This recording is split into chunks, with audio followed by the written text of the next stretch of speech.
Good morning, नमस्कार, जय हिंद, राम राम सभी बच्चों को। कैसे हैं आप सभी? उम्मीद करता हूँ अच्छे होंगे, स्वस्थ होंगे, बेहतर होंगे। मैं संदीप सिवात स्वागत करता हूँ आप सभी प्यारे बच्चों का आज के अपने इस हरियाणा जी के सेशन में।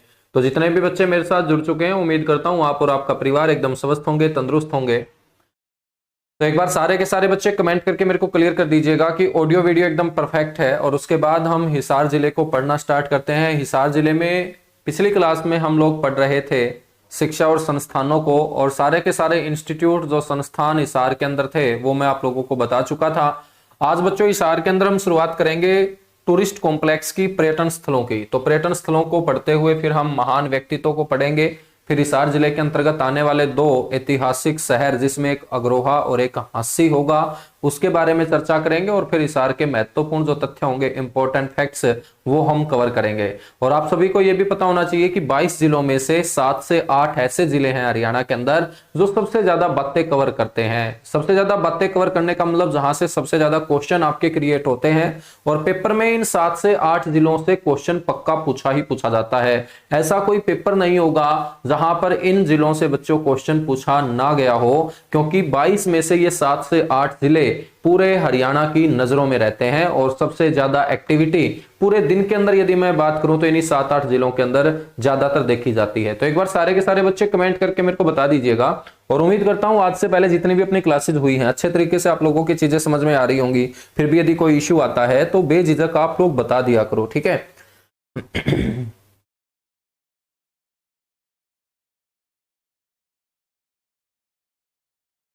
चलो सारथी, क्लास को पेपर के पास ले चलो। बिल्कुल पेपर के पास तक चलेंगे, और पेपर के पास तक क्लासेस चलेंगी ना, तभी पेपर के अंदर बेड़ा पार होगा तुम्हारा, ठीक है?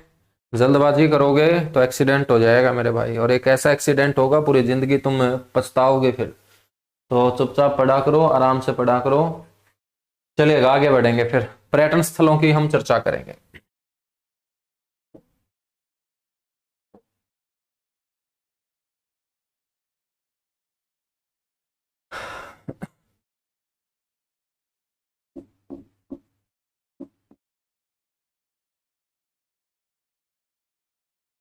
और 16 तारीख से आप लोगों की 2 क्लास में स्टार्ट कर देता हूं, ठीक है? अभी तक तो अपनी एक क्लास होती है, और एक फिक्स टाइम हम रख लेंगे मंडे से, और उसी फिक्स टाइम पे आपकी क्लास हुआ करेगी मेरे बच्चों, ठीक है? और 2 क्लास किया करेंगे। एक क्लास में हम मिसलेनियस स्टार्ट करेंगे, और एक क्लास में ये जिले आपके चलते रहेंगे।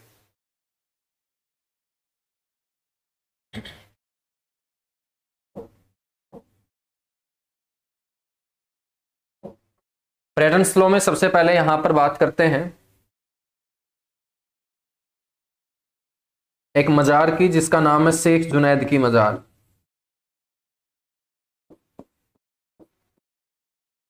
शेख जुनैद की मजार या दरगाह।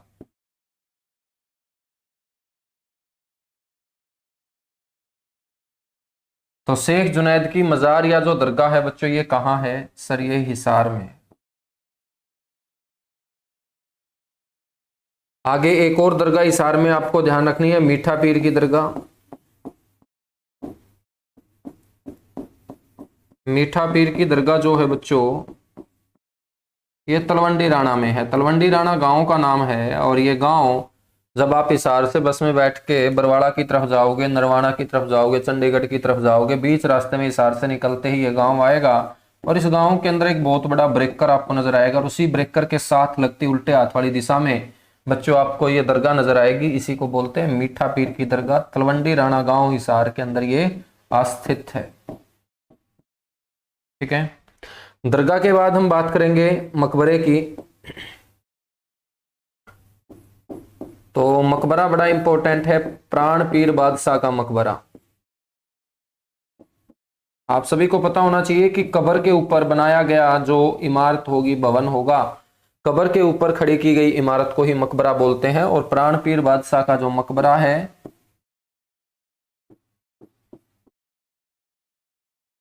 ये बच्चों हिसार में।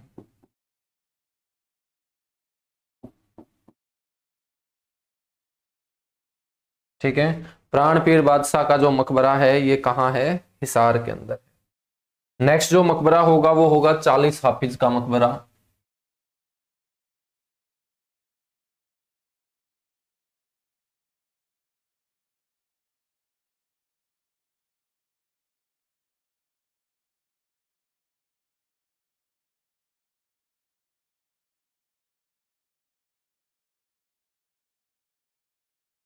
और 40 हाफिज का मकबरा बच्चों हिसार के गवर्नमेंट कॉलेज में है। तो जो भी बच्चा हिसार के गवर्नमेंट कॉलेज में पढ़ा होगा उसने ये मकबरा पक्का देखा होगा। ये 40 हाफिज का मकबरा है। नेक्स्ट है ब्लू बर्ड। पक्षियों के नाम पर पर्यटन स्थल आप लोगों को हरियाणा राज्य में ही नजर आएंगे। तो ब्लू बर्ड नाम का जो पर्यटन स्थल है, टूरिस्ट कॉम्प्लेक्स है, ये NH9 के ऊपर हिसार में आपको नजर आएगा।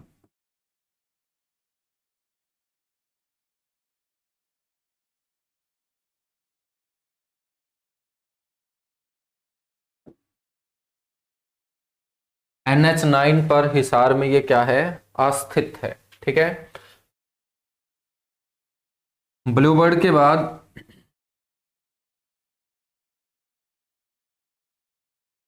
नेक्स्ट है मेरे बच्चों फ्लैमिंगो।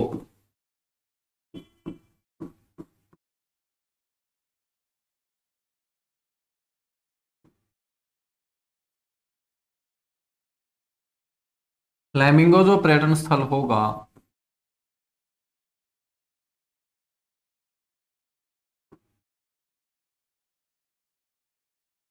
ये भी आपका हिसार में होगा। फ्लैमिंगो के बाद ब्लैक बर्ड जो पर्यटन स्थल होगा ये हांसी में होगा बच्चों। ब्लैक बर्ड पर्यटन स्थल कहाँ है, हांसी के अंदर।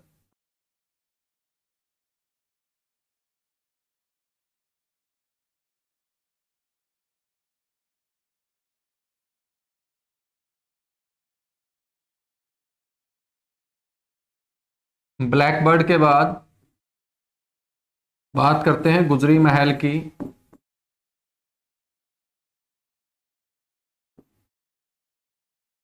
गुजरी महल जो है बच्चों ये हिसार के अंदर है और इसका निर्माण 14वीं सदी में फिरोज शाह तुगलक के द्वारा करवाया गया था। निर्माण 14वीं सदी में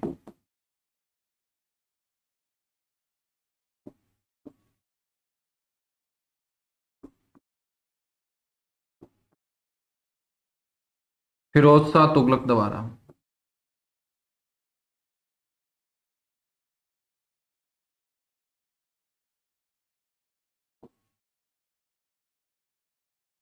ठीक है। 14वीं सदी के अंदर फिरोज शाह तुगलक के द्वारा इसका क्या करवाया गया था, निर्माण करवाया गया था। और गुजरी महल एक ऐसा महल है जहां पर हमें 8 अभिलेखों की जानकारी भी मिलती है। तो ध्यान रखना है इस महल से 8 अभिलेखों की जानकारी। अभिलेख तो आप सभी जानते होंगे, पत्थरों के ऊपर या किसी भी कठोर सतह के ऊपर खुदाई करके लिखे गए अक्षर क्या कहलाते हैं, अभिलेख कहलाते हैं। तुम लोग भी स्कूलों में जो बेंच पे लिख दिया करते थे, तो स्कूल का जो बेंच था वो कठोर सतह थी और उस कठोर सतह के ऊपर प्रकार से या किसी भी नुकीली चीज से आप अपने सबसे अच्छे दोस्त का जो नाम लिखा करते थे, तो इसका मतलब आप भी अभिलेख लिखा करते थे। तो इस महल से हमें कितने अभिलेखों की जानकारी मिलती है, 8 अभिलेखों की जानकारी मिलती है बच्चों।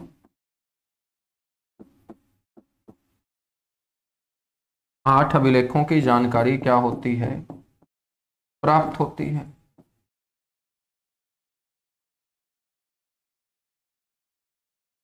ठीक है। तो गुजरी महल आपको ध्यान रखना है। गुजरी महल के साथ साथ यहां पर फिरोज शाह का किला ध्यान रखना है।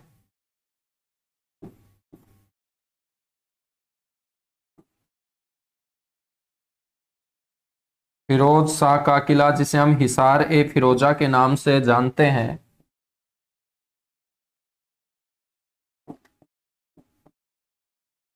फिरोज शाह का किला जिसे हम क्या बोल देंगे, हिसार ए फिरोजा।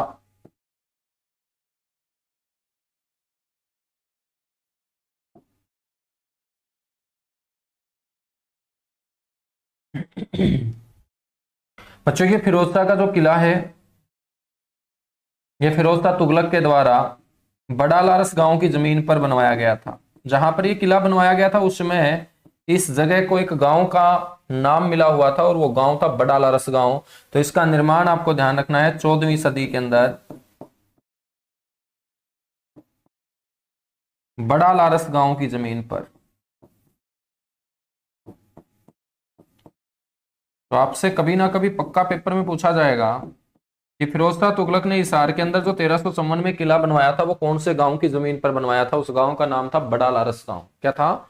बड़ा लारस गांव।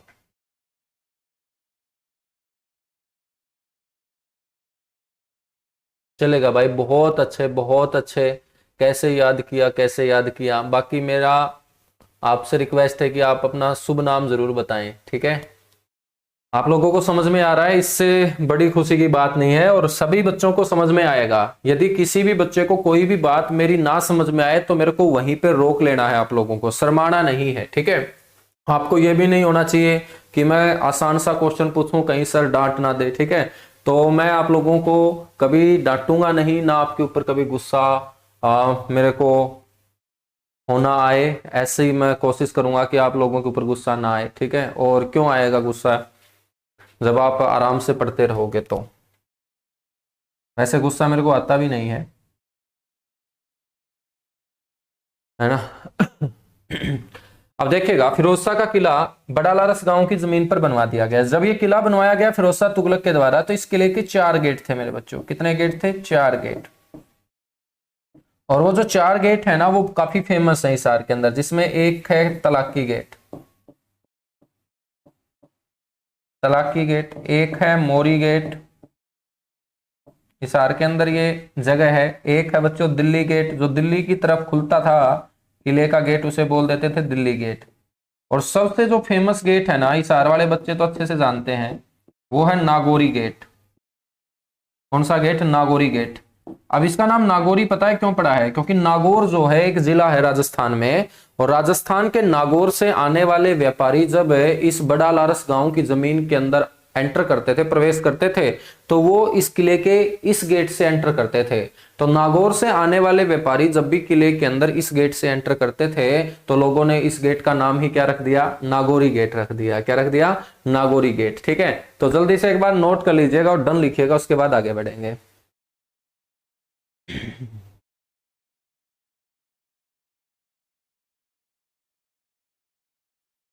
अब देखिएगा, दुर्योधन कौन से तीर्थ के ऊपर छिपा था। आप लोगों को मैं बता देता हूं कि महाभारत के अंदर जो दुर्योधन था उसको पानी के नीचे छिपने की एक अद्भुत कला आती थी। जब भी वो डरता था किसी से भी तो डर के मारे वो पानी के नीचे जाके छिपता था। पानी ही उसके लिए एक सुरक्षित स्थान माना गया है। बच्चों, दुर्योधन के पास ये अद्भुत कला थी कि वो पानी के अंदर जब चला जाता था तो पानी की जो मूवमेंट है, जो गति है, उसको रोक देता था।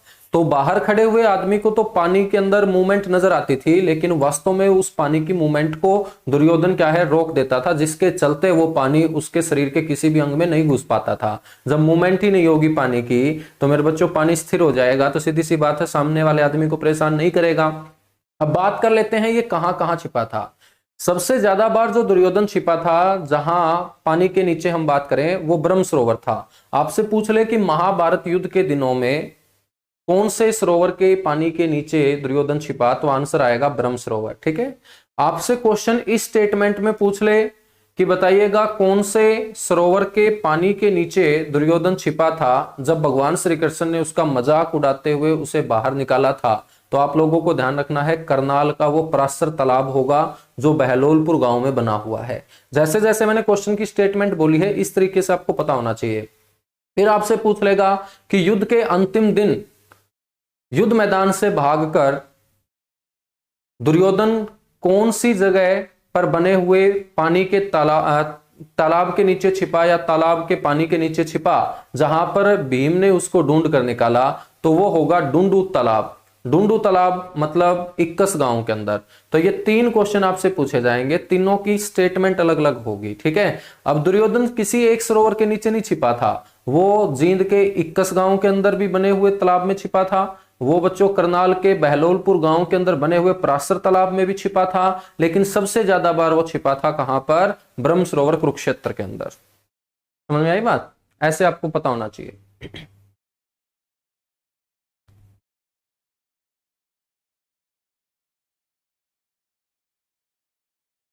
चलो आगे बढ़ेंगे फिर।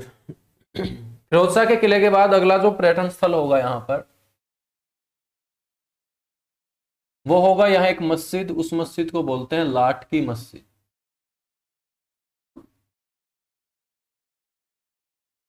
ये गुजरी महल के अंदर है, लाट की मस्जिद,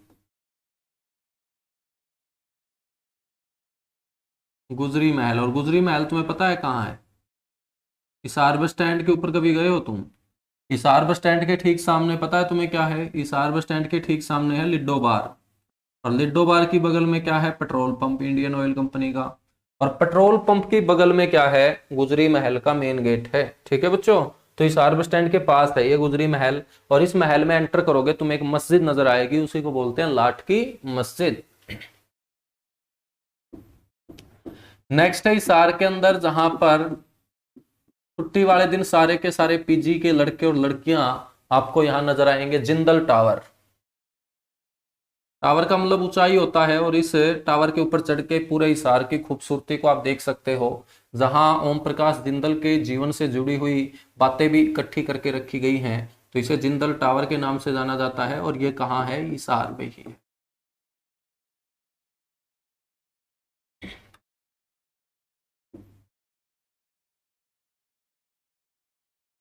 ठीक है बच्चों, तो आपको ये पर्यटन स्थल ध्यान रखने हैं। इसके अलावा हांसी के अंदर अमती तालाब है।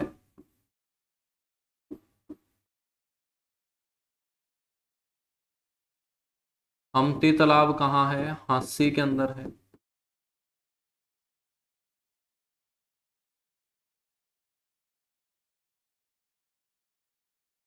हांसी हिसार। अमती तालाब के बाद चर्चा करते हैं हांसी के किले की। उस किले के बारे में मैं आपको हांसी में ही बताऊंगा। हुकुमचंद जैन पार्क, लाला हुकुमचंद जैन पार्क आपको ध्यान रखना है। लाला हुकुमचंद जैन 1857 की क्रांति के क्रांतिकारी थे, जिन्होंने हांसी से अंग्रेजों के खिलाफ हथियार उठाने का काम किया, और इन्हीं के नाम पर हांसी के अंदर आपको नजर आएगा लाला हुकुमचंद जैन पार्क।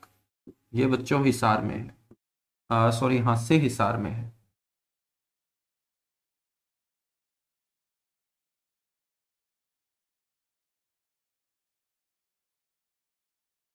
ठीक है, नेक्स्ट है चार कुतुब शाह दरगाह।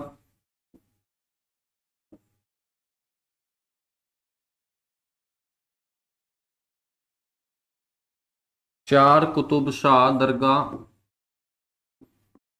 ये दरगाह भी हांसी में है, हांसी हिसार। हांसी के अंदर हांसी के किले के अलावा एक और किला जिसे बोला जाता है बर्बाद किला। आपसे कोई पूछ ले कि बर्बाद किला कहाँ है हरियाणा में, तो बर्बाद किला बच्चों हांसी में ही है।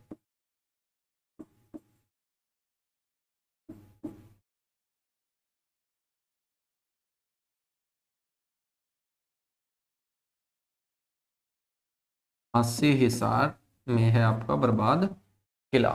ठीक है, नेक्स्ट बच्चों यहां पर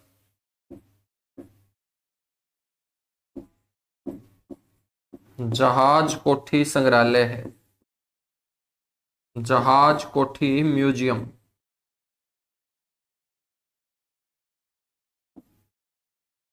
जहाज कोठी जो म्यूजियम है ये भी हिसार में है। ये जो जहाज कोठी म्यूजियम है आपको पता होना चाहिए कि जॉर्ज थॉमस का निवास स्थान रहा है। जॉर्ज थॉमस के बारे में मैं आप लोगों को इतिहास में पढ़ाऊंगा कि आयरलैंड से आने वाला एक समुद्री लुटेरा था, जिसने भारत के राजाओं के हालचाल देखकर यहाँ पर शासन करने का मन बनाया था, और वो शासन करने में सफल भी हुआ था। अपने जीवन के दिनों में उसने लगभग हरियाणा के 1200 गांव के ऊपर अधिकार जमाया और इन 1200 गांव के ऊपर शासन चलाने के लिए 1797 के अंदर बच्चों हांसी को राजधानी बनाया था। राजधानी हांसी को बनाया, लेकिन अपने परिवार के साथ यह हांसी से 25 से 30 किलोमीटर दूर आकर निवास किया करता था और उसी जगह को आज हम हिसार बोलते हैं। तो जॉर्ज थॉमस का जो निवास स्थान था बच्चों वो ये जॉर्ज कोठी थी। लोगों ने जॉर्ज बोलना नहीं आता था, क्योंकि पहले लोग इंग्लिश मीडियम स्कूलों में तो पढ़े लिखे नहीं होते थे। इंग्लिश मीडियम तो छोड़ो, वो स्कूलों में ही नहीं जाते थे, तो अनपढ़ थे वो बेचारे, तो उनको जॉर्ज बोलना नहीं आता था। तो दूर से जब भी जॉर्ज को वो देखते थे तो लोगों ने उनको जहाज बोलना शुरू कर दिया। तो जॉर्ज का अपने हरियाणा वाले बड़े बुड्ढों ने क्या बना दिया, जहाज बना दिया, और इसी को बोलते हैं जहाज। ठीक है, इसीलिए यहाँ के लोगों ने इसे जहाज साहब कहना शुरू किया था। वो इसे जॉर्ज साहब नहीं बोलते थे, वो इसे जहाज साहब बोलते थे। तो ये जॉर्ज थॉमस का क्या रहा, निवास स्थान रहा। जॉर्ज थॉमस का निवास स्थान रहा। और जॉर्ज थॉमस की मृत्यु हो जाने के बाद, जॉर्ज थॉमस की मृत्यु हो जाने के बाद एक और अंग्रेज अधिकारी इस घर के अंदर आके रहा था, उसका नाम है जेम्स स्किनर। तो जेम्स स्किनर का भी ये क्या रहा है, निवास स्थान। और यहीं पर जॉर्ज थॉमस से जुड़ी हुई बातों को इकट्ठा करके इसे एक म्यूजियम के रूप में बच्चों आज स्थापित किया गया है, ये हिसार के अंदर है। तो ये भी आप लोगों को ध्यान रखना है, जहाज कोठी म्यूजियम। ठीक है, तो ये सारे के सारे पर्यटन स्थल आप लोगों को ध्यान रख लेने हैं। यहां पर ब्लू बर्ड झील भी आपको याद रख लेनी है।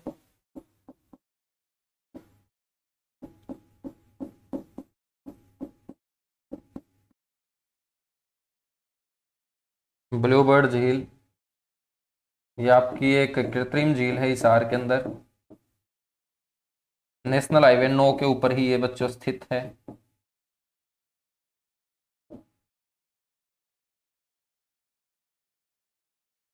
NH9 के ऊपर ही ये स्थित है।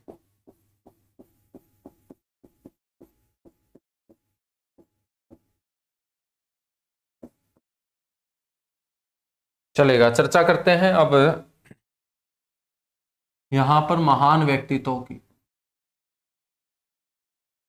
ग्रेट पर्सनालिटी की बात करेंगे, कौन कौन महान व्यक्ति हिसार के अंदर पैदा हुआ, जो पेपर में छप के आएगा।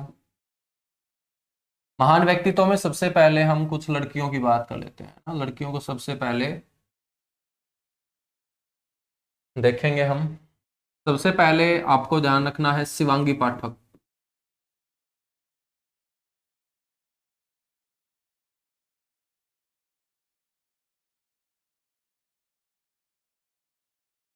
शिवांगी पाठक, शिवांगी पाठक हिसार में पैदा हुई और प्रसिद्ध पर्वतारोही हैं बच्चों, माउंटेनर हैं, पर्वतों के ऊपर चढ़ना इनका शौक है। और छोटी सी उम्र में, मात्र 16 साल की उम्र में बच्चों इसने दुनिया की सबसे ऊंची चोटी माउंट एवरेस्ट, जो नेपाल के अंदर स्थित है, नेपाल के लोग उसे सागर माथा बोलते हैं, तिब्बत के लोग उसे चोमोलुंगमा बोलते हैं, 8848.86 मीटर ऊंची उस चोटी को इस लड़की ने मात्र 16 साल की उम्र में फतेह करने का काम किया। और छोटी सी उम्र में ये जब पर्वतों के ऊपर चढ़ती रही है तो लोगों ने इसको पर्वतों का बाज बोलना शुरू कर दिया। तो ईगल ऑफ माउंटेन कहा जाता है इसे।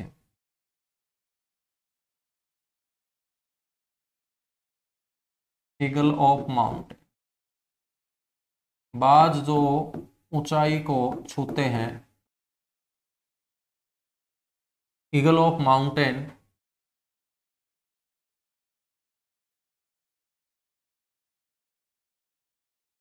के नाम से ये क्या है, प्रसिद्ध है।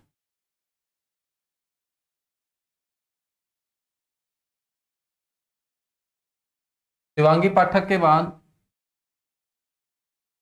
नेक्स्ट है रोहतास खिलेरी। अच्छा, रोहतास खिलेरी बच्चों लड़की नहीं है, ध्यान रखना, ठीक है। अब मैंने लड़कियों का नाम लिया था लेकिन मेरा मन कर गया, मैं सबसे पहले पर्वतारोही तो मैं बता दूं हिसार के, रोहतास खिलेरी। रोहतास खिलेरी जो हैं ये मल्लापर, मल्लापुर गांव हिसार के बच्चों ये रहने वाले हैं। बिश्नोई समाज से ये आते हैं। मल्लापुर गांव हिसार ठीक है। और ये भी आपके क्या है, प्रसिद्ध माउंटेनर है, पर्वतारोही है। अब यहां से जब भी क्वेश्चन पूछा जाता है ना व्यक्तित्व से, तो आपसे क्वेश्चन एक तो ये पूछा जाएगा कि इसका संबंध कौन से अक्षेत्र से है। तो ये जो मैं आपको माउंटेनर बता रहा हूं ये तो होगा इसका क्षेत्र। ठीक है। एक आपसे पूछा जाएगा इसका संबंध कौन से जिले से है, तो जिला आपका हिसार होगा। यदि गांव भी पूछ ले तो मैंने गांव भी आपको बता दिया है। तो ये प्रसिद्ध पर्वतारोही है। ठीक है। हिमाचल प्रदेश के फ्रेंडशिप पर्वत के ऊपर इन्होंने फतह हासिल की थी। लेकिन पर्वत वगैरह अब नहीं पूछेगा, वो करंट का क्वेश्चन होता है जब ये किसी चोटी को फतेह करके आते हैं। उसके बाद नेक्स्ट है नरेंद्र कुमार, एक और पर्वतारोही, ध्यान रखिएगा नरेंद्र कुमार। मिंगनी खेड़ा गांव के ये रहने वाले हैं।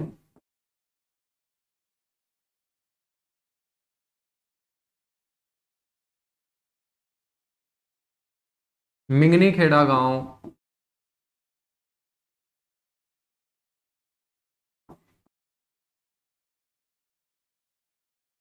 हिसार। ये भी कौन है, ये भी प्रसिद्ध पर्वतारोही हैं, माउंटेनर हैं।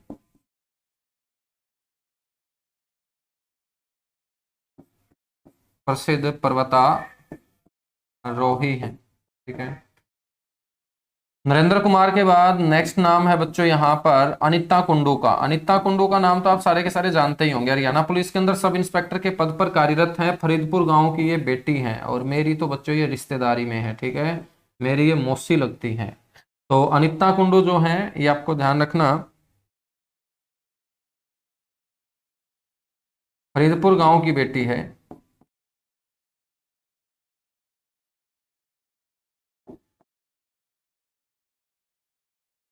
हिसार।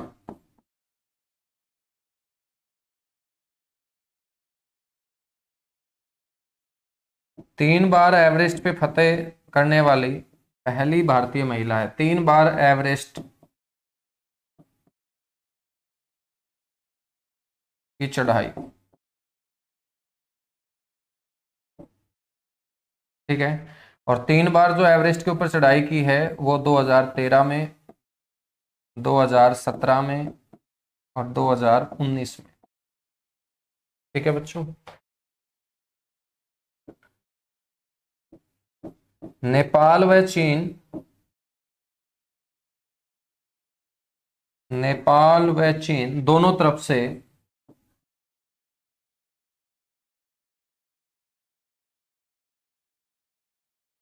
नेपाल व चीन दोनों तरफ से एवरेस्ट फतेह करने वाली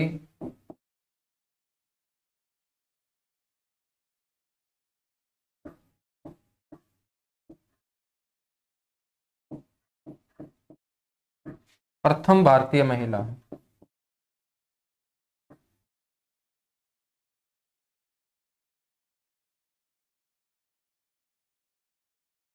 प्रथम भारतीय महिला है।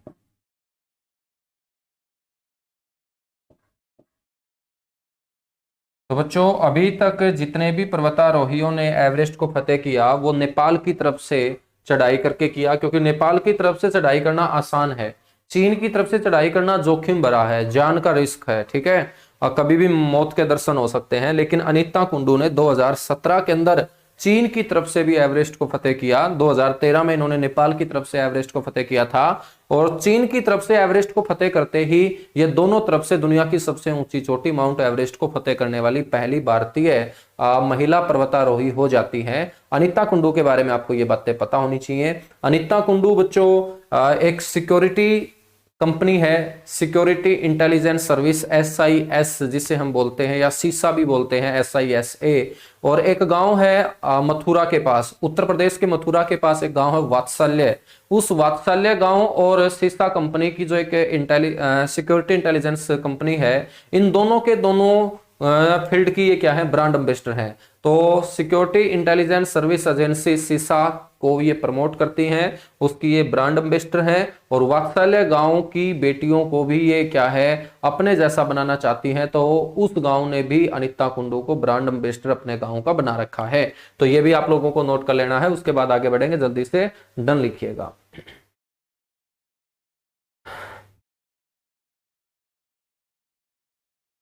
करेंगे भाई करेंगे, गुरुद्वारा भी कर लेंगे, कोई ना। गीतिका जाखड़, शालू जिंदल, मलिका सहरावत, जोरस थॉमस। वाह भाई वाह, मलिका शेरावत को तुम नहीं भूलोगे, बाकी तो चाहे किसी को भूल जाओ। शालू जिंदल, सारे के सारे करेंगे। गुड मॉर्निंग सभी को, गुड मॉर्निंग सभी को, नमस्कार सभी को, जय हिंद। और सारे के सारे बच्चे एक बार ईमानदारी से बताओ कमेंट करके, सीईटी में तुम लोगों का कितना स्कोर बना है। एकता बयान को भी पढ़ेंगे भाई, पढ़ेंगे। धर्मवीर बगाना को भी पढ़ेंगे। बहुत व्यक्ति तो हैं इस आर के अंदर, बहुत व्यक्ति तो हैं, तुम लिखते लिखते थक जाओगे।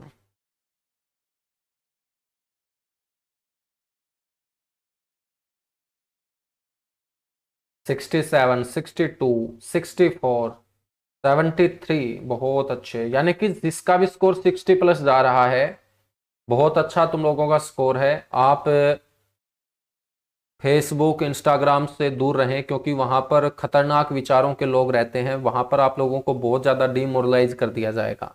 आप लोगों के 70 के स्कोर को भी वो कम बताते नजर आएंगे। लेकिन 60 प्लस स्कोर बहुत अच्छा स्कोर है। आप जो भी वैकेंसीज आएंगी उसके 4 गुना में भी आप लोग आराम से आएंगे। और आप लोग तैयारी करते रहिएगा, आप लोग मेहनत करते रहिएगा। ठीक है, बाहरी बातों को सुनिएगा मत, नेगेटिव चीजों से दूर रहिएगा। और 2023 में आप लोगों को घर में नौकरी आती हुई जरूर नजर आएगी। जिसका स्कोर 50 प्लस है, क्वालिफाई हो जाता है तो बहुत अच्छी बात है। ठीक है, तैयारी वो भी करते रहिएगा। और लगता है सरकार इसको क्वालिफाई कर देगी, लगता है सरकार इसको क्वालिफाई कर देगी, क्योंकि सरकार को वोट चाहिए। और मैक्सिमम जो बच्चे हैं वो 50 और 60 के बीच में है। एवरेज जो रहेगा बच्चों का वो आपका 60 से 70 के बीच रहेगा। और 70 अबो बहुत कम बच्चे आपको मिलेंगे। ठीक है, तो जब मैक्सिमम बच्चे 50 और 60 के बीच में है तो सरकार मैक्सिमम बच्चों को पकड़ती है हमेशा। ठीक है, सरकार को भी अपना वोट बैंक बनाए रखना अच्छा लगता है। तो वो इसे क्वालिफाई करेगी, लेकिन थोड़ा सा टाइम लेगी। तो आप लोग पढ़ते रहिएगा। ऐसा नहीं है कि जब क्वालिफाई हो उस दिन आप किताब उठाओ, क्वालिफाई होता रहेगा, आप लोग पढ़ते रहिएगा। आपके पास एक और ऑप्शन है ग्रुप डी, जहां पर 20,000 प्लस वैकेंसीज होंगी। और ग्रुप डी को ग्रुप डी मत मान के आप पढ़िएगा। ग्रुप डी के अंदर बहुत सारी अच्छी पोस्ट भी हैं, जैसे बेलदार की पोस्ट है, आपकी शिफ्ट अटेंडेंट की पोस्ट है। ठीक है, तो आपकी लाइब्रेरियन की पोस्ट है। तो ये अच्छी पोस्ट होती हैं। और इन पोस्ट के ऊपर जाने के बाद आप आराम से पढ़ाई करके और अच्छे पेपर की तैयारी कर सकते हो। तो आपके पास ऑप्शन बहुत सारे हैं। ठीक है, आप लोग पढ़ते रहिएगा, नेगेटिव लोगों से दूर रहिएगा। और देखिएगा, फेसबुक हुई, इंस्टाग्राम हुई, ये सारी की सारी टाइम की बर्बादी है। ठीक है, टाइम की बर्बादी है। तो मैं भी जब लग जाता हूँ इनके ऊपर तो देखता रहता हूँ कि पूरा का पूरा समय निकल जाता है। ठीक है, तो अब मैं भी दूरी बना रहा हूँ फेसबुक से, इंस्टाग्राम से, है ना। तो आप लोगों को भी सलाह दूंगा कि जब तक आप लोग अच्छी नौकरी नहीं लग जाते तब तक इन चीज़ों से दूर रहो। वरना फेसबुक आपको 2025 में भी मिलेगी, 26 में भी मिलेगी, लेकिन 25-26 के अंदर तुम लोगों को पेपर देने का मौका नहीं मिलेगा। ठीक है, तो इन चीज़ों से आप दूर रहो। चलिएगा आगे बढ़ेंगे, फिर ये नोट कर चुके होंगे।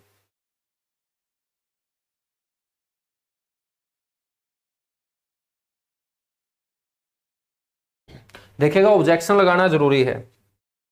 ऑब्जेक्शन लगाना जरूरी है भाई। होता तो रूल ये है कि जो भी बच्चा ऑब्जेक्शन लगाएगा, यदि ऑब्जेक्शन सही है तो सभी बच्चों का वो क्वेश्चन ठीक मान लिया जाता है। लेकिन एचएसएससी के अपने खुद के अलग फरमान है। वो पता नहीं क्या आगे आप लोगों के लिए कोई नया नोटिस जारी कर दे कि जिस जिसने ऑब्जेक्शन लगाया है हम तो उसी उसी का आंसर ठीक मानेंगे, क्योंकि उसी बच्चे ने 100 रुपए पर क्वेश्चन दिए हैं, है ना। तो एचएसएससी और एनटी का कुछ भरोसा मैं नहीं मानता। तो आप 100-200 रुपए बचाने के चक्कर में ऐसा ना हो कि किसी दूसरे के भरोसे बैठे रहो। आप अपना ऑब्जेक्शन जरूर लगाओ। 50-100 रुपए 200 रुपए दोबारा आ जाएंगे। लेकिन क्वेश्चन यदि आप लोगों का सही नहीं माना गया ना, और उस क्वेश्चन की वजह से यदि मेरे प्यारे बच्चों सिलेक्शन रुक जाता है, हमारा अगले पेपर में हमें नहीं बैठने दिया जाता, तो फिर जिंदगी भर पछतावा रहेगा। ठीक है, तो 100-200 रुपए के चक्कर में मत पड़ना। 100-200 रुपए कोई दिक्कत नहीं है, आप कमा लोगे। ठीक है, चलेगा आगे बढ़ेंगे। फिर नेक्स्ट जो शख्सियत है वो पढ़ेंगे।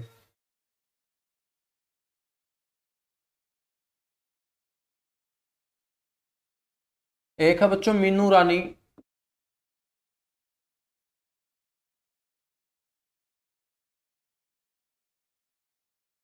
मीनू रानी जो है ये डाटा गांव की बेटी है, और ये भी पर्वतारोही है।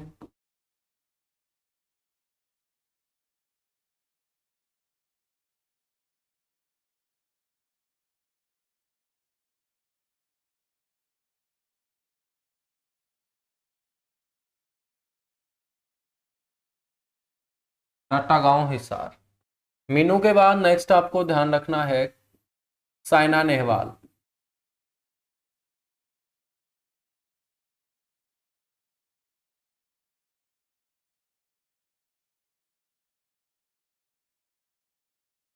साइना नेहवाल बच्चों बैडमिंटन खिलाड़ी हैं और इनका जन्म जो हुआ था वो हिसार में हुआ था। इनके पिताजी एचएयू हिसार के अंदर नौकरी किया करते थे। ये बैडमिंटन खिलाड़ी हैं। बैडमिंटन का मतलब चिड़ी बल्ला। और हिसार की ये बेटी है। ठीक है। इनके नाम एक उपलब्धि ये है कि इन्होंने लंदन ओलंपिक के अंदर जो 2012 में खेला गया वहां पर बैडमिंटन में कांस्य पदक जीतने का काम किया था। तो लंदन ओलंपिक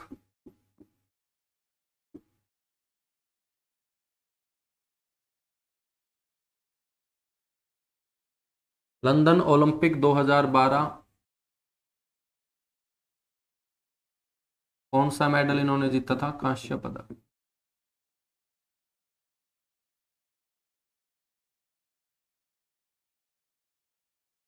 साइना नेहवाल के बाद हम बात करेंगे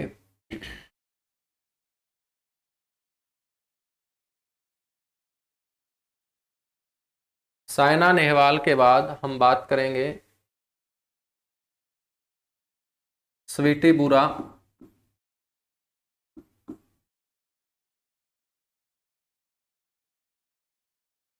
स्वीटी बुरा बच्चों ये बॉक्सर हैं। और स्वीटी बुरा गिराए गांव की बेटी है। और जहां पर मैं हिसार में रहता हूँ बिल्कुल मेरे घर के पास ही इनका घर है। ठीक है, गिराए गांव हिसार। तो इनको तो बहुत नजदीक से मैंने देखा है। ठीक है, गिराए गांव हिसार और ये भीम अवॉर्डी है। ठीक है, भीम पुरस्कार से इन्हें नवाजा गया है। स्वीटी बुरा गिराए गांव की बेटी। स्वीटी बुरा के बाद नेक्स्ट आपको ध्यान रखना है जय भगवान।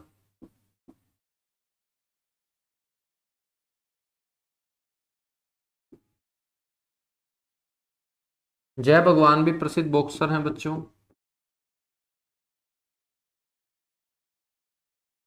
ये भी हिसार से आते हैं। नेक्स्ट है दिनेश बाना।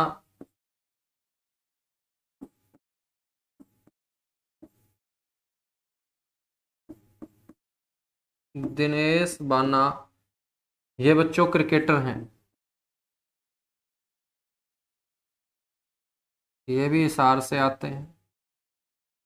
और अभी जो अंडर 19 वर्ल्ड कप खेला गया था क्रिकेट में वहां पर बच्चों जो भारतीय क्रिकेट टीम ने अंडर 19 वर्ल्ड कप जीता उस टीम का ये हिस्सा रहे दिनेश बना। इन्होंने बहुत अच्छी बैटिंग की थी। तो इन्हें हिसार नगर निगम का ब्रांड एम्बेसडर बना दिया गया। ये हिसार नगर निगम के क्या है प्रेजेंट टाइम में ब्रांड एम्बेसडर हैं। हिसार नगर निगम के ब्रांड एम्बेसडर।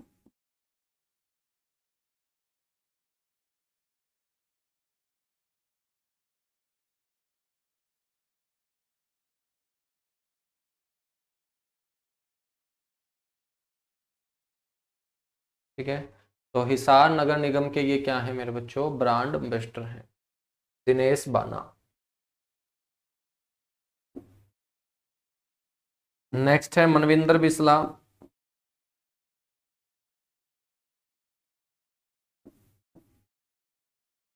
मनविंदर बिस्ला ये भी क्रिकेटर हैं।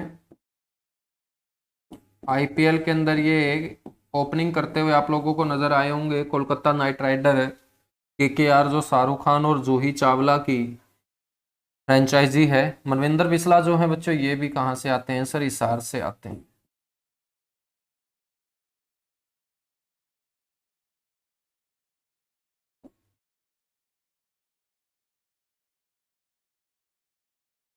नेक्स्ट हम बात करेंगे एकता बयान।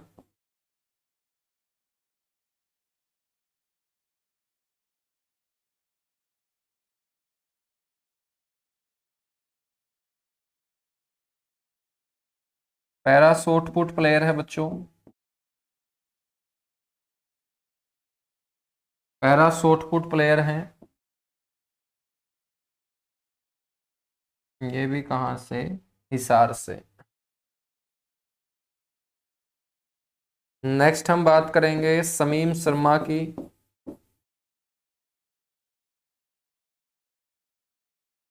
शमीम शर्मा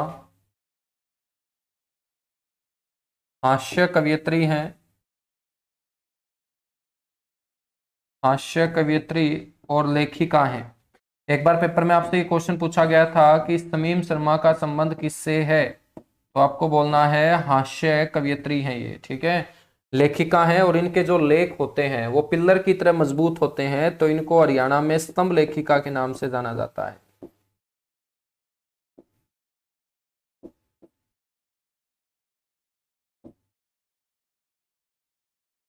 स्तंभ लेखिका के नाम से प्रसिद्ध।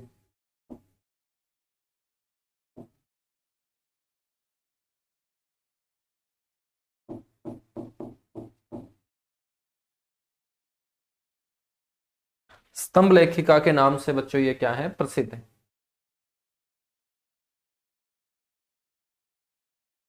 सर मैथ का बैच, अब देखिएगा जितने भी बच्चे हैं उन बच्चों को थोड़ा सा मैं इन्फॉर्म कर देना चाहता हूँ, ठीक है। मात्र आपकी 2-3 मिनट लूंगा, तो थोड़ा सा पैनिक मत हो जाना कि सर आगे बढ़ो, तो 2 मिनट ध्यान रखेगा मेरे बच्चों। अब आप जो तैयारी कर रहे होंगे वो सीईटी लेवल 2 की तैयारी कर रहे होंगे ना, सीईटी लेवल 2 की आप तैयारी कर रहे होंगे, और साथ के साथ आपका जो निशाना है वो ग्रुप डी की पोस्ट पे भी होगा, ठीक है। यही दो आपके पास ऑप्शन है हरियाणा के अंदर फिलहाल, या स्क्रीनिंग की आप तैयारी कर रहे होंगे बच्चों।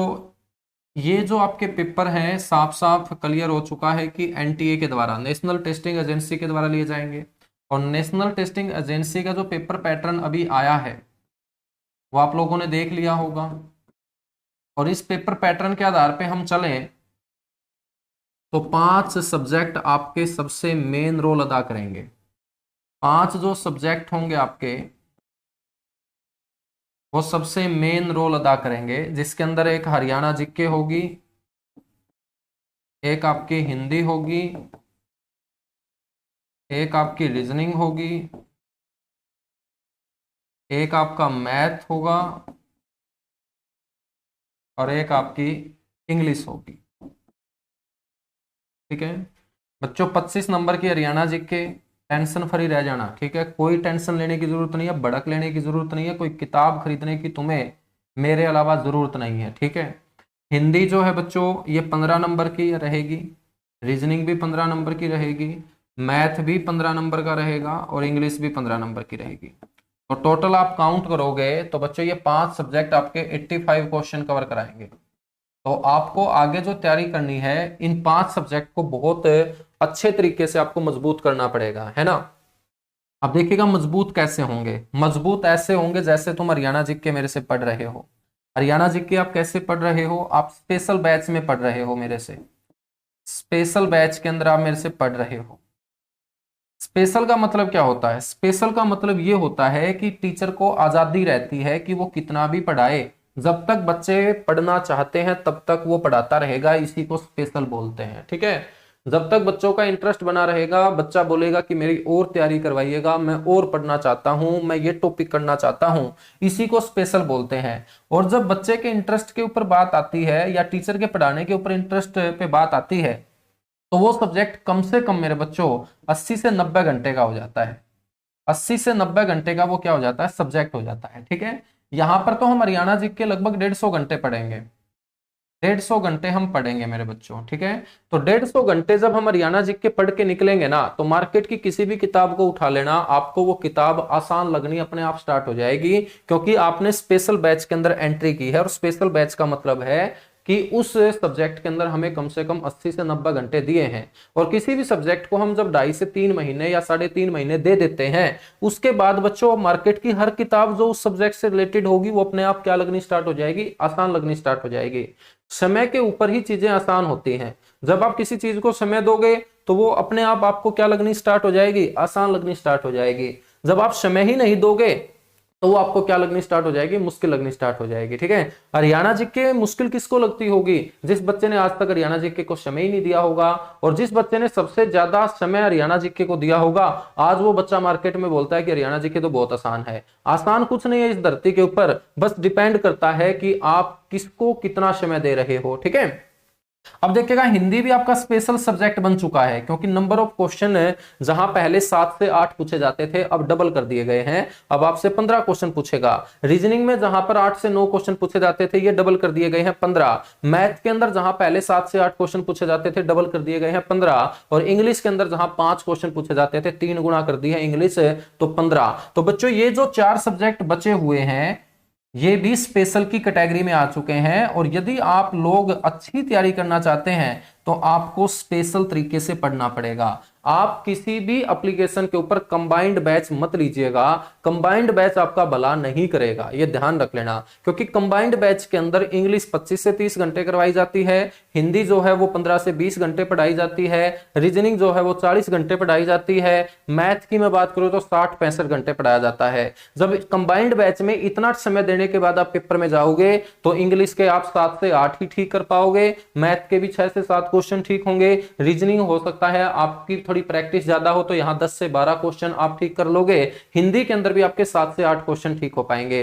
तो जो पहले वाला पैटर्न था हमारे तैयारी करने का, वो आपको थोड़ा सा बदलना पड़ेगा जब एनटीए ने ये पेपर लिया है तब। ठीक है, अब आपको क्या करना है, आपको हिंदी स्पेशल पढ़नी पड़ेगी। स्पेशल का मतलब वो टीचर जो आपको 60 से 70 घंटे हिंदी पढ़ाने में मादा रखता हो। अभी तक 25 से 30 घंटे पढ़ाए जाते थे, वो टीचर जो 60 से 70 घंटे हिंदी पढ़ाने का मादा रखता हो, वही आपका हिंदी में भला कर पाएगा।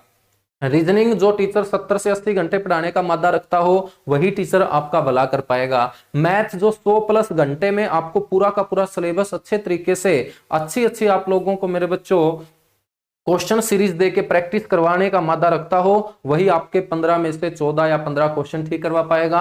और ऐसे ही इंग्लिश जो 60 से 70 घंटे पढ़ाने का मादा रखता हो, वही पढ़ा पाएगा। और कंबाइंड बैच में हरियाणा की किसी भी एप्लीकेशन के ऊपर जाके देखोगे, तुम्हें इतने इतने घंटे ये कोई भी टीचर पढ़ाता हुआ नहीं मिलेगा। तो आप लोगों को कंबाइंड बैच की तरफ नहीं जाना है। बहुत सारे बच्चे हैं जो सस्ते के चक्कर में फंस जाते हैं। अब देखिएगा कल जो सीईटी के आंसर की आई है, उस समय तुम्हारे पैसा याद नहीं है कि मेरे को पैसे उस दिन आपको यदि कोई बोल देता कि मैं आपके 5 क्वेश्चन ठीक करवा दूंगा, आप मेरे को 10,000 रुपए दे दो, तो आप तुरंत बच्चों 10,000 रुपए कहीं ना कहीं से भी लाके दे सकते हो, लाके दे सकते हो ना। क्योंकि वहां पर पैसे की वैल्यू नहीं थी। कल मेरे बच्चों किसकी वैल्यू थी, कंटेंट की वैल्यू थी। कल क्या याद आया होगा तुम लोगों के, आप लोगों के याद आया होगा कि थोड़ी सी मेहनत और कर लेता, हमें ये टॉपिक और कवर करवा दिए जाते, तो हमारा जो स्कोर है वो अच्छा हो जाता। समझ में आई बात? तो आप लोगों को इन चीजों के ऊपर काम करना है। पैसा आप लोगों का लगेगा, तैयारी आप लोगों को करनी है, पढ़ना आप लोगों को है। तो एक बार में ही ऐसी तैयारी क्यों ना कर ली जाए कि बार बार हमें धक्के खाने की जरूरत ना पड़े। ठीक है, तो हरियाणा जीके तो हम स्पेशल चलाते हैं। अब मैं जो बैच लेके आ रहा हूं, अब इंग्लिश स्पेशल बैच लेके आ रहा हूं, जहां पर आपको टीचर 70 से 80 घंटे इंग्लिश पढ़ाएगा। ठीक है, और जबरदस्त टीचर लेके आ रहा हूं 15 तारीख के अराउंड। बच्चों मैथ का एक बैच मैंने अभी अनाउंस किया है, जहां पर सर 100+ घंटे पढ़ाएंगे। और मैंने बोला है कि सर आप बच्चों की प्रैक्टिस करवाइएगा, आप 120 घंटे लीजिएगा। ठीक है, 120 घंटे। अब जिस बच्चे के अंदर पढ़ने की हिम्मत है, 120 घंटे मैथ है, बच्चों पहले तो हिम्मत लेके आनी पड़ेगी। ठीक है, कोर्स परचेज करने से सिलेक्शन नहीं आएगा, पढ़ने की हिम्मत लेके आनी पड़ेगी। 120 घंटे यदि पढ़ने की आपके पास हिम्मत है, आपका इंटरेस्ट है, तो 15 क्वेश्चन आप लोग आसानी से ठीक कर लोगे। 70 से 80 घंटे यदि टीचरों के साथ आपकी इंग्लिश पढ़ने की हिम्मत है, तो आप 15 क्वेश्चन ठीक कर लोगे। रीजनिंग आप वैसे भी प्रैक्टिस कर लोगे, तो हिंदी भी आपको कम से कम 60 घंटे पढ़नी पड़ेगी। ठीक है, तो इन जो 5 सब्जेक्ट के हैं, आप लोग कहीं से भी तैयारी करो, आप किसी भी टीचर से पढ़ो, किसी भी एप्लीकेशन पे पढ़ो। ठीक है, आप लोग इन 5 सब्जेक्ट में से देख लीजिएगा कि कौन से सब्जेक्ट में मैं वीक हूं, उसका सिर्फ स्पेशल सब्जेक्ट के ऊपर फोकस कीजिएगा।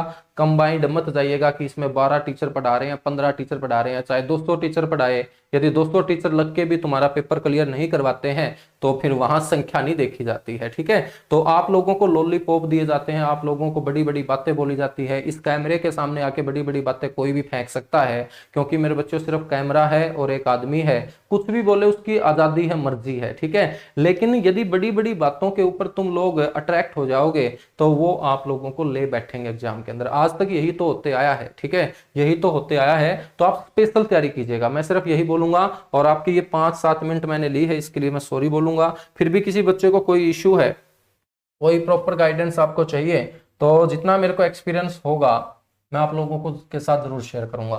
तो चलिएगा आगे बढ़ते हैं, फिर कुछ और शख्सियत के नाम हम कवर करते हैं।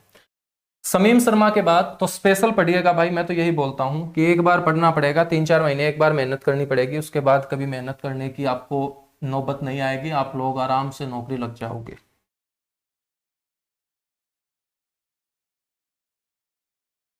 समीम शर्मा के बाद अगली जो शख्सियत होंगी वो आपको ध्यान रखना है, सुभाष चंद्रा।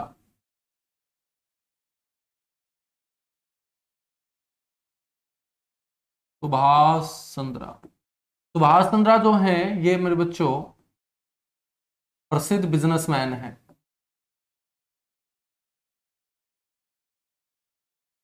आदमपुर में इनका जन्म हुआ था, और आदमपुर हिसार जिले का हिस्सा। प्रसिद्ध बिजनेसमैन है।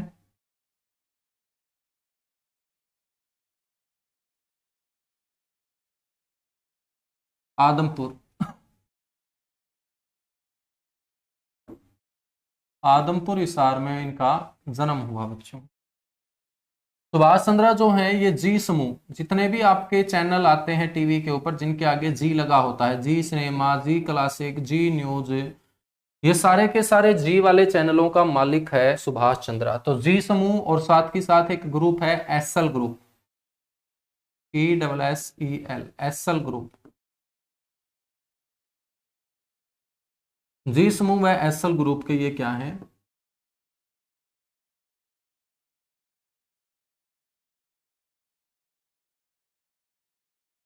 चेयरमैन। सुभाष चंद्रा के बाद नेक्स्ट हम बात करते हैं देवेंद्र पाल वत्स की।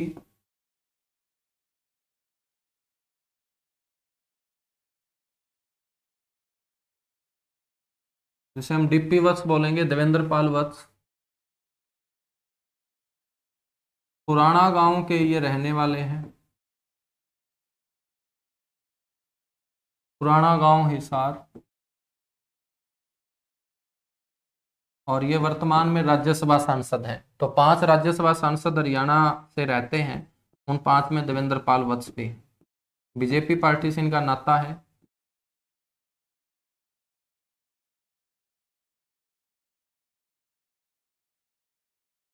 वर्तमान में ये राज्यसभा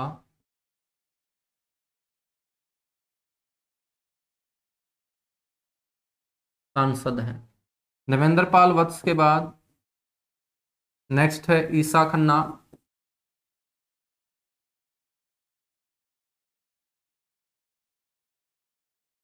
ईसा खन्ना जो है मेरे बच्चों ये बॉलीवुड अभिनेत्री हैं।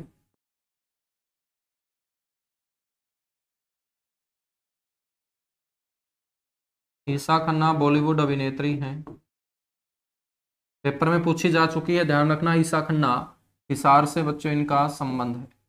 ईसा खन्ना जब पूछी गई थी तो बच्चों ने आंसर नहीं मिला था, ये ईसा खन्ना हिसार की है, ध्यान रखना।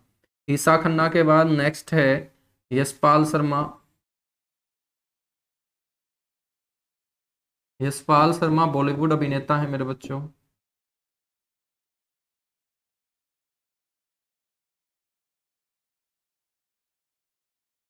बॉलीवुड अभिनेता है, कहाँ से, हिसार से।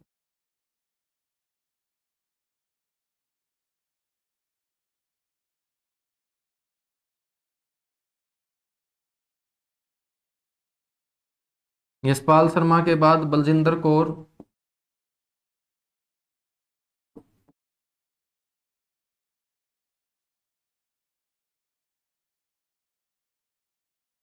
बलजिंदर कौर, बलजिंदर कौर जो है मेरे बच्चों ये भी अभिनेत्री हैं। पैदा तो ये पंजाब में हुई, लेकिन हिसार में रह के इन्होंने ड्रामा स्कूल चलाया है, तो हिसार से इनका क्या होगा, संबंध होगा। बलजिंदर कौर जो है बच्चों इनको राष्ट्रीय पुरस्कार से भी नवाजा जा चुका है। पगड़ी फिल्म के अंदर इन्होंने सह अभिनेत्री का किरदार निभाया, सह अभिनेत्री ये रही, तो राष्ट्रीय फिल्म पुरस्कार से ये सम्मानित हैं। अब हम बात करते हैं बॉलीवुड की एक और प्रसिद्ध अभिनेत्री मल्लिका शेरावत की। मल्लिका का नाम मल्लिका नहीं था, इसने अपना नाम बदला था जब इसके पिताजी ने इसको घर से निकाल दिया था। ना इसका नाम के आगे सहरावत लगता है, इसके नाम के जो पीछे सहरावत नहीं बल्कि इसका जो वास्तविक नाम था मेरे बच्चों वो रीमा लंबा था। लंबा गोत्र था इसका, जो जाट परिवार का जाट गोत्र है, जाट परिवारों का ये गोत्र है लंबा। और ये मोठ लुहारी गांव हिसार में पैदा हुई। एक जाटू लुहारी है, ये भिवानी में है, ये मोठ लुहारी है, मोठ लुहारी गांव के अंदर ये पैदा हुई। ठीक है, प्रसिद्ध बॉलीवुड अभिनेत्री है। जब इसके पिताजी ने फिल्मों में जाने से इसको मना कर दिया था तो इसने घर छोड़ना ही उचित समझा, और उसके बाद ये घर से निकाले जाने के बाद अपने ननिहाल रोहतक रही। रोहतक रही तो इन्होंने क्या किया, अपनी माँ का सरनेम लिया। इनकी माँ का सरनेम है सहरावत है, और ये रीमा से अपने मन की बनी मल्लिका, इसलिए इसे बोलते हैं मल्लिका सहरावत। तो ये प्रसिद्ध बॉलीवुड अभिनेत्री हैं, प्रसिद्ध बॉलीवुड अभिनेत्री।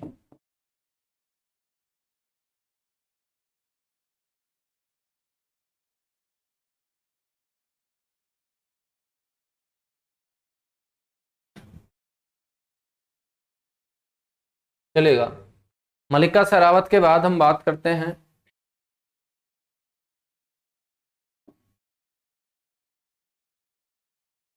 धर्मवीर बगाना की, या धर्मवीर बगाना से पहले रामकृष्ण व्यास की।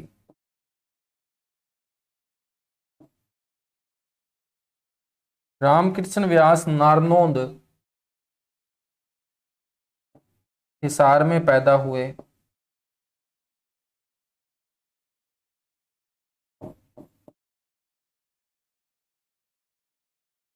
और ये प्रसिद्ध सांगी रहे हैं बच्चों।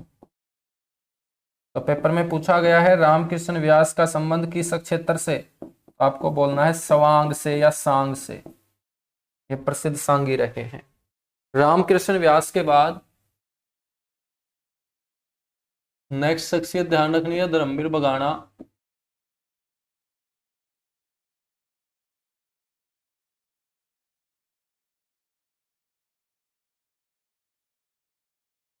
धर्मवीर बगाना जो है ये बगाना गांव से हैं।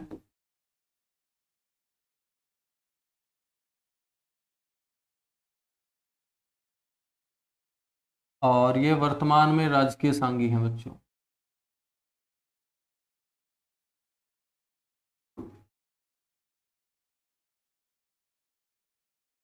तो ध्यान रखना है ये हरियाणा के वर्तमान में क्या है, राजकीय सांगी, सरकारी सांगी हैं।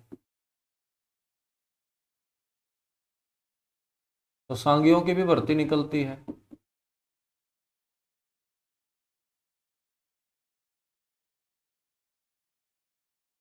तो वर्तमान में ये राजकीय सांगी। ठीक है। नारनौंद से एक और शख्सियत आपको याद रखनी है, हरगोविंद खुराना।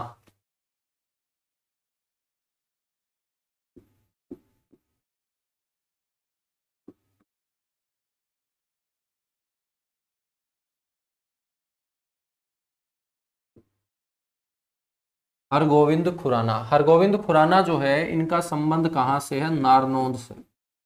बच्चों इनका जन्म तो हुआ था पाकिस्तान में, लेकिन बंटवारे के इसमें इनका परिवार है हिसार के नारनौंद में आकर बसा था। और ये प्रसिद्ध आपके क्या हैं, वैज्ञानिक हैं। नोबेल पुरस्कार से इनको सम्मानित किया जा चुका है। प्रसिद्ध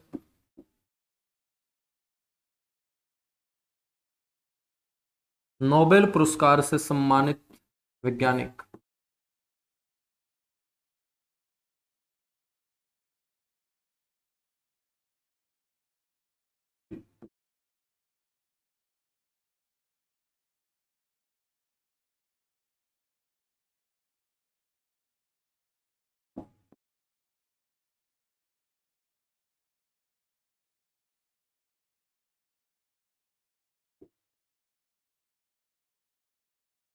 अगली शख्सियत है मेरे बच्चों ओम प्रकाश जिंदल।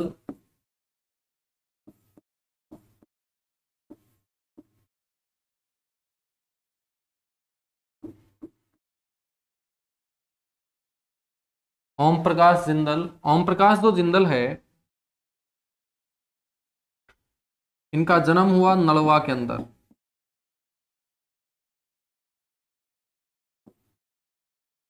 नलवा हिसार के अंदर इनका जन्म हुआ। Jindal steel limited, JSL,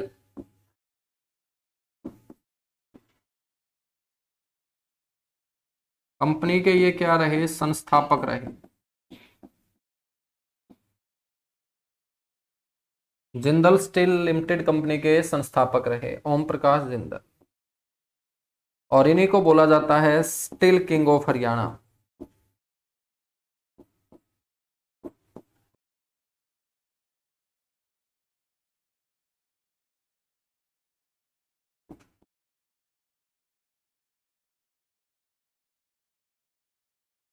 steel king of Haryana नाम से ये क्या हुए प्रसिद्ध।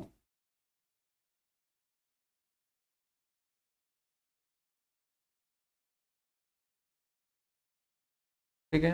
ओम प्रकाश जिंदल की जो पुत्र वधु है उनका नाम है शालू जिंदल। शालू जिंदल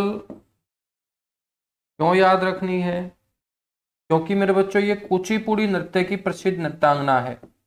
कुचिपुड़ी नृत्य अपने हरियाणा के अंदर दो ही फेमस पर्सनालिटी करती हैं, एक मानुषी छिल्लर और एक शालू जिंदल। तो कुचिपुड़ी नृत्य आंध्र प्रदेश का प्रसिद्ध नृत्य है, और इसी कुचिपुड़ी नृत्य की ये क्या है, नृत्यांगना है। तो पेपर में पूछा जाता है कई बार कि हरियाणा के अंदर कुचिपुड़ी नृत्य से संबंधित नृत्यांगना का नाम बताइएगा, तो शालू जिंदल क्वेश्चन का करेक्ट आंसर होगा। उसके बाद हम बात करते हैं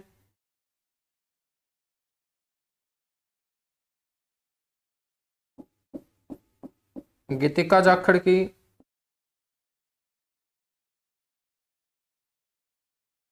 अग्रोहा की बेटी है बच्चों ये, और अग्रोहा आप सभी को पता है हिसार जिले के अंतर्गत आता है, जो नेशनल हाईवे 9 के ऊपर सिरसा की तरफ जाते हुए बीच रास्ते में आता है।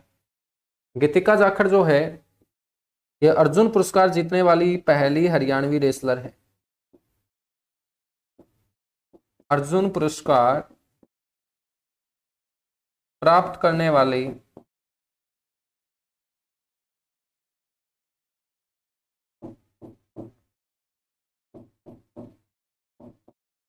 अर्जुन पुरस्कार प्राप्त करने वाली प्रथम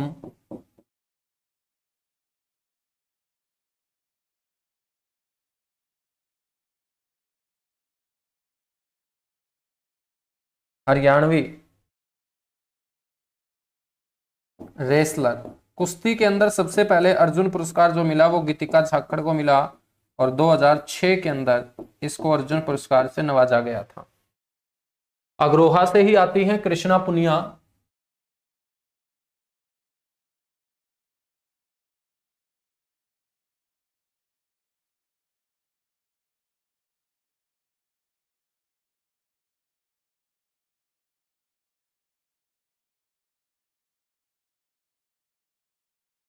कृष्णा पुनिया बच्चों वर्तमान में विधायक हैं राजस्थान की विधानसभा में। राजगढ़ राजस्थान से ये MLA हैं कांग्रेस पार्टी से, और कृष्णा पुनिया प्रसिद्ध डिस्कस थ्रो की खिलाड़ी रही हैं। कॉमनवेल्थ गेम जो दिल्ली के अंदर हुए थे वहां पर इन्होंने गोल्ड मेडल भी जीतने का काम किया था। डिस्कस थ्रो खिलाड़ी हैं।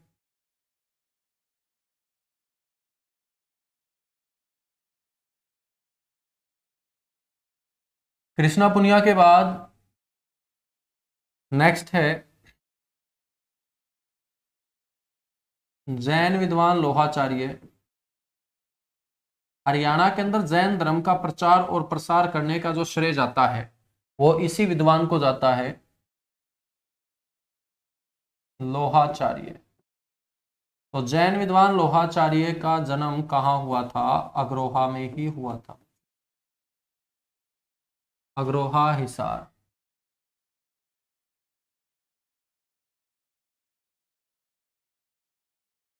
ठीक है। नेक्स्ट हम बात करें रमेश कुमार।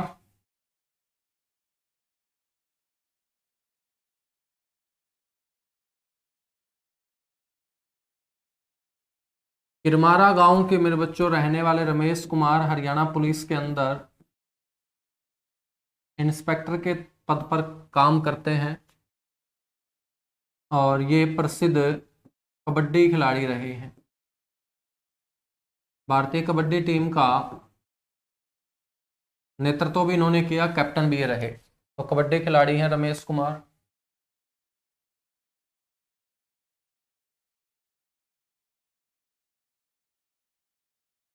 रमेश कुमार के बाद बात करते हैं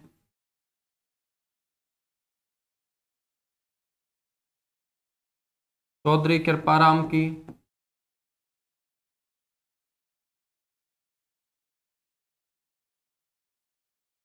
शाड़वा गांव के रहने वाले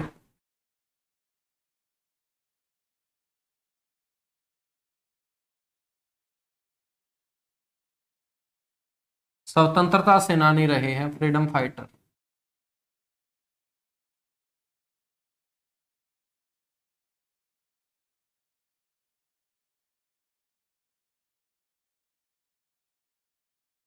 लाला हरदेव सहाय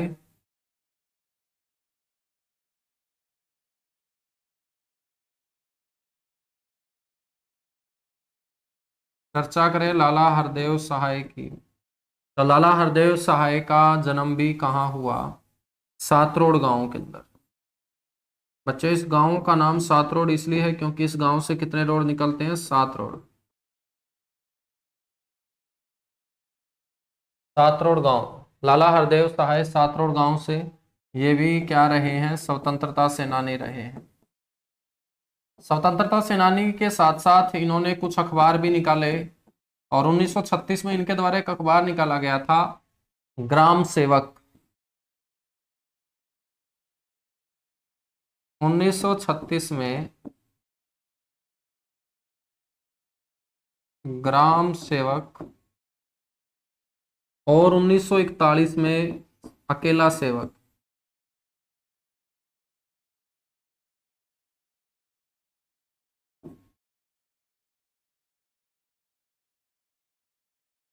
अखबार के संपादक रहे, हिंदी भाषा के ये अखबार थे बच्चों।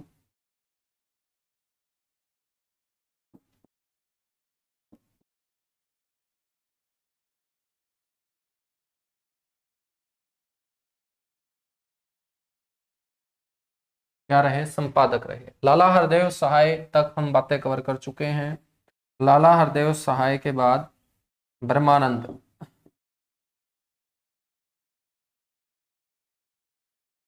ब्रह्मानंद भी बच्चों हिसार के रहने वाले, और ये हिसार से एक हिंदी भाषा की पत्रिका निकाला करते थे। 1948 में इन्होंने ये पत्रिका निकालनी शुरू की थी। पत्रिका का नाम है ज्ञानोदय।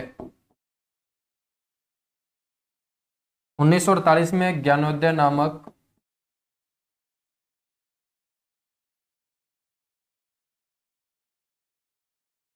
पत्रिका का प्रकाशन।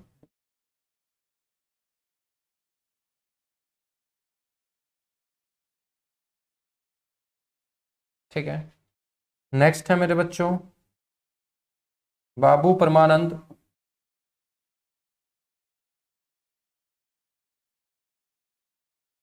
हिसार के रहने वाले बाबू परमानंद प्रसिद्ध कवि हुए हैं।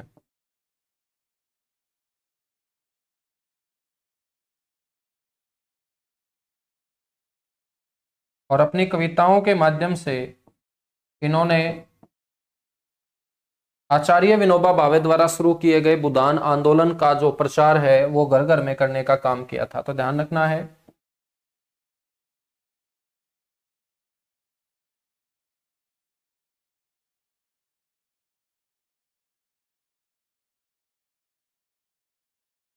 अपनी कविताओं के माध्यम से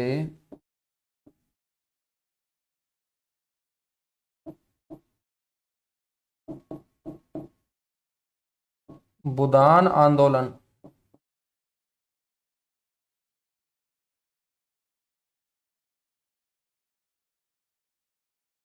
का प्रचार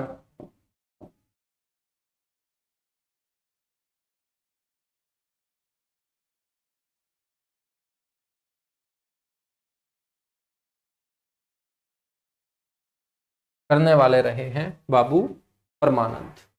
ठीक है बच्चों, तो आज के लिए इतना सा ही हम करेंगे, बाकी हम मिलेंगे अगली क्लास में। और आप लोगों की क्लास जो है वो डेली होती रहेगी। ठीक है, किसी एक दिन या 2 दिन क्लास ना हो तो आप लोगों को ज़्यादा पैनिक होने की ज़रूरत नहीं है। ठीक है, बहुत सारे जो बच्चे हैं वो पर्सनल मैसेज कर करके कि सर क्लास नहीं हो रही, क्लास नहीं हो रही। ठीक है, तो मेरा भी मन करता है पढ़ाने का भाई, मेरा कोई और काम है ही नहीं ना, मेरा कोई और बिजनेस है कि मैं उस बिजनेस को संभाल रहा हूँ। ठीक है, सिर्फ पढ़ता हूँ और पढ़ाता हूँ। तो लेकिन कई बार इमरजेंसी हो जाती है तो 1 दिन या 2 दिन कई बार क्लास ना ले पाऊँ, तो फिर आगे किसी ना किसी दिन हम 2 क्लास कर दिया करेंगे, तो वो टेंशन लेने की जरूरत नहीं है। जैसे कल आपकी क्लास नहीं हुई होगी तो उससे पहले वाले दिन मैंने 2 क्लास दे दी हैं। ठीक है, और आज भी कोशिश करूंगा एक और क्लास आप लोगों को मैं प्रोवाइड करवा दूं शाम तक। चलेगा, thank you, bye bye, love you आप सभी को। और आप लोग पढ़ते रहिएगा बेहतरीन कंटेंट को, नई नई जो बातें हैं वो एक साथ दिमाग में नहीं आएंगी, 2-3 बार उसकी रिवीजन करोगे अच्छे से दिमाग में सेट हो जाएंगी। फिर भी सेट ना हो तो आप मेरे साथ डिस्कस करते रहिएगा, फिर कोई ना कोई और आसान तरीका निकालेंगे दिमाग के अंदर इन बातों को घुसाने का। ठीक है, थैंक यू।